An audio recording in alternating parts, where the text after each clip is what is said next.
Isang paglabag sa malayang pananalita ang panukalang pag-ban ng TikTok sa Pilipinas. Itong sinabi ni dating presidential spokesperson Attorney Harry Roque sa kanyang programa sa SMNI News.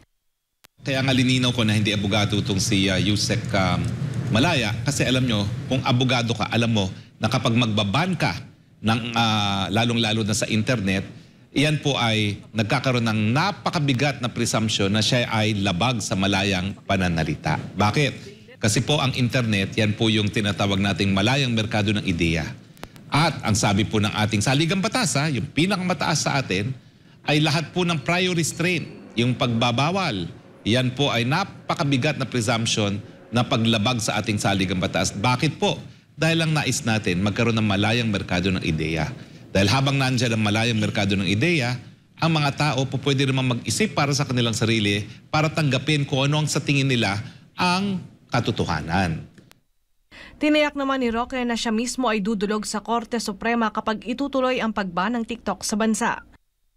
Naniniwala po ako dito sa malayang merkadong idea at talaga pong ako na pong magsasampa ng kaso kapag binan po nila yan. Not because siya ay Chino, pero dahil kabahagi po siya ng malayang merkado ng ideya at hayaan po yan umusbong.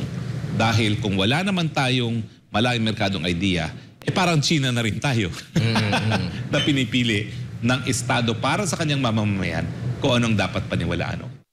Matatandaan na ipinanukala ni National Security Council Assistant Director General Jonathan Malaya na iban ang TikTok dahil bukod sa galing ito sa China, malakian niya ang posibilidad na nakukuha nila ang mga data maging ang mga private details ng mga subscriber nito. Kasalukuyang iniimbestigahan ng NSA ang posibilidad na ginagamit ng China ang TikTok app sa pang-espiya. Sa ngayon, ay ipinagbabawal na sa security forces ng bansa ang paggamit ng TikTok. Para sa Diyos at sa Pilipinas kong mahal, Daniela Paulite, SMNI News.